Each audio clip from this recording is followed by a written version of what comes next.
Alright guys, welcome back to the channel. Hopefully you guys are doing well. We're back in JMRI today for episode number 15 of the Partner Project. Actually, it's the second episode of the Partner Project itself, but so far it's JMRI episode 15. And today I'm going to talk about a few more settings in order to help you guys get everything set up and kind of talk about a few things I'm structuring to help you with making this run efficiently. So first thing, we're going to go to OperationsPro and Settings. We did talk about this last time, so I'm not going to do that anymore. I am going to go to Tools, however, and go to Options. All right, another great thing though is this tools and manifest print options. That is absolutely awesome to help polish up your switch lists. But I have a different video earlier on in the series that talks about that, so I'm not going to go back into that again. Let me grab this options here. All right, so here's what we're looking at. We have aggressive mode. Aggressive is absolutely my favorite by far. Here's why. Let's say we have a spur and we're bringing in 3 cars to set out on the spur, but we have 2 pickups. So let's say the spur has enough space to pick up those 2 cars and set out 3. All right, so it really has space for 3 cars, 2 to leave and 3 to come in. With aggressive mode, you can do that on the same train. You can pick up 2 cars and you can put 3 cars back. If you leave it on normal mode, you can pick 2 cars up, but it's only going to allow you to set out what you had free space for. So that means 1 car. And those other 2 cars that you could theoretically set out because you've now picked up 2, it's not going to let you. So aggressive mode does allow you to do that, which allows you to get more car movement. If you're not careful, it also allows you to do entire spur swaps where you pull 5 cars and put 5 cars in. You don't really want that, but with randomization and some other tricks and scheduling and things, you can prevent that. But aggressive is absolutely, in my opinion, the way to go for car routing and building trains and such. All right, next, for the switcher service, we are going to allow it to do CI to CI moves. Probably will never even use that, but we're going to keep it available just in case. I'm not going to allow these other ones. We're never going to go from spur to spur, and then we're also not going to go from yard to yard, if we even use yard tracks. All right, next thing. We are going to allow these restrictions. This is useful for like if I have a coal train or a particular unit train that comes out of a certain track and staging and I want to put it back on the same track. This allows you to control that so that, you have a better idea of where things are going. There are several reasons why I'm going to use that this time. I have not used that on other routes in the past, but I understand what it does, and so I'm definitely going to use it this time. And then making departure tracks available after the train is built. This is all about once you build a train out of staging, it allows you to put it back on the same track when it terminates back in staging. Remember that not every train has to do that. However, if you're running a train that comes in and then, does like a block swap of cars, then heads back, it's going to terminate in staging. And if you don't check this box, it will force you to put it in a different track. So if you click that box, you can put it right back in the same track. And then, of course, if aggressive mode fails, we can try normal mode to build. This is a good fail-safe. Really, your aggressive mode builds should work, and if they don't, you should try to figure out why. But this is still the good fail-safe regardless.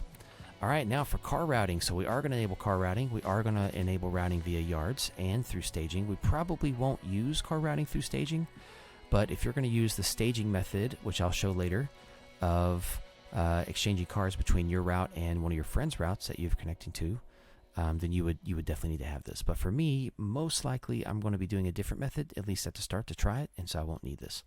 But we're going to keep it for now. And then, of course, using all trains means that any train that could move your car the direction you want could pick it up. Extreme track destinations is good if you want to run some really restricted and prototypical movements. But I'm not going to mess with that because it's quite limiting in car movements. We don't want to do that. All right, we're going to log all these locomotives, cars, and trains. This will tell us like how many tons are moving, how often they're moving, how many moves they have. Good for, if you want to keep track of how often things are getting moved around, to also kind of help you study some of the logistics and the data of car movements. So not necessary, but a cool thing if you want to do some analysis and fine-tune your operations over time. All right, so let's first go now and let's talk about some of the car types. We're going to go to OperationsPro and go to cars. All right, so we have no cars built right now, but if we go to add a car and bring that over here, everything defaults to my other screen. Here are the car types that we have built in. So what I want to do is I'm going to wipe out most of these, and I'm going to add just a few more specific car types. So if you're going to do something like this with a friend or a couple friends, whoever's going to host the JMRI would need to make a list of all the car types you're going to accept. And that's got to be, something that you and all your partners in the whole project agree on. So for us, I'm going to wipe out all the passenger stuff for now. So I hit the edit button over there. This allows me to bring them up so I can pick up baggage and delete. I'm going to keep boxcar. We're going to keep caboose. Coal, I'll delete because I don't want to call it that. Let's see. Coil car will delete. They weren't really around in our era. All of these bulkheads, we'll probably delete these as well because we're going to have a different name for them. So we do have some bulkhead cars. We're just going to call them something else. So we're going to change these names up a bit. Flat car we'll keep. Gondola scrap, we're going to delete that for now. We will keep gondola, however. So I am quite streamlining it, and that is on purpose. For hoppers, we're going to delete pretty much all the hoppers because I want to change up their names. We definitely will be using some hoppers, but we're going to kind of delete them for now. So I'm going to leave that hopper, however. We will go back in a little bit. Actually, you know what? I'm going to delete it. No, we're going to do open hopper versus covered hopper. All right, we're going to delete the most stuff just because I'm not going to use it. This is just my preference. Passenger's going to go away. For reefers, we're just going to do just reefer in general. So we'll cut out reefer ice because we're modeling a time where all the reefers required ice, so we don't need to distinguish the two. Let's see. Next up, stock car can stay. For the tanks, we're just going to delete them all because there's not just a tank car. Now, I will be adding some specifics later when that comes up. May or may not make a video on that, but so here we've got these. So we're going to add in a tank car. So let's type that up just for now. And then, yes, add it to service. I'm going to go ahead for now. Yes, we'll add it to everything. Select all, save. All right, just working on that. Cool beans and fantastic. So that's all we're going to add for now. We'll worry about adding a few more as we need to. But for now, tanks, covered hoppers, boxcars, gondolas, open hoppers, flat cars, reefers, and stock cars. And then, of course, the caboose. I'm not going to show adding locomotives this time, but for us now, it's just, getting things all lined up like we want them to be. Okay, so now if I were to go to a location, if I go here, if I edit a location, you can see now my list of potential cars is limited to just the cars I've created. I didn't actually get the tank put in service. That's okay. And then, of course, these are all the locomotives. So I'm going to go edit those later. For us, I'm probably only going to just simplify it down to just diesel, steam, and probably switcher. And then I'll leave it at that. So just my preferences. But if you want to do a project like this where you partner with a friend, you can do it however you like. Now, the last thing I'll discuss, so we can sign off here pretty soon, hopefully make it under 10 minutes, is how to get cars between one subdivision and another. So, I have one route on my computer. My partner's going to have another route on his computer. And, we're going to run trains between our routes. So we're kind of thinking right now we'll do this every 2 weeks is when we'll actually exchange the trains. And so in trains, either 19 or 22 or even Tane, you can use an iPortal if you want. What we're going to do is we have little staging yards. And I'll put an image up for the video for this so you guys can see it. Hopefully you'll see it right now. So we have staging yards in our route, and the plan is that we'll just go park a train after we run it in that staging yard, and then, save it as a consist, export it, and then email it over to the person for them to download and install. And that's kind of how we plan on doing things. It does save car numbers when you do that.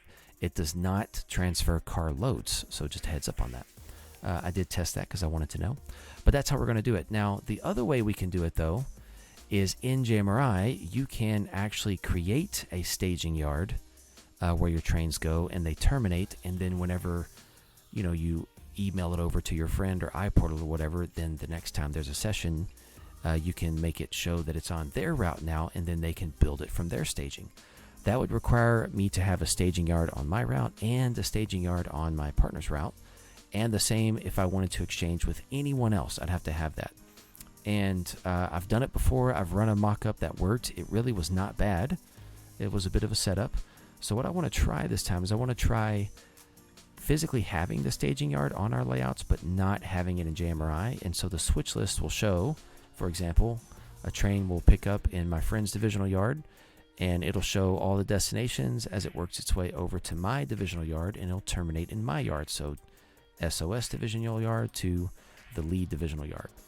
And then what I'm going to do is just have it on the same switch list.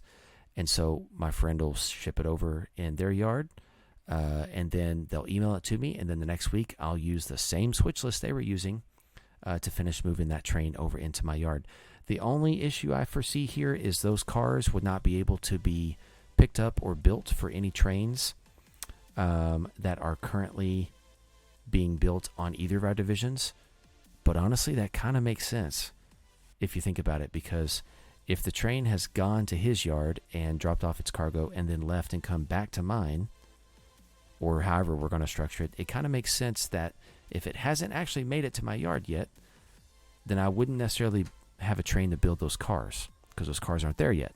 So I want to try it out, see how it works. If I find out that it's got a couple of kinks I don't like, then I'll definitely go back to doing the staging model, because I know that the staging model works.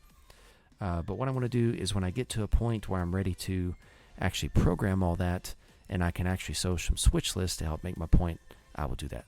For the time being, just a thought. So if you wanted to do a project like this, you would have to figure out, okay, in JMRI, do I want to use a staging yard to get between my route and my friend's route? Yes or no?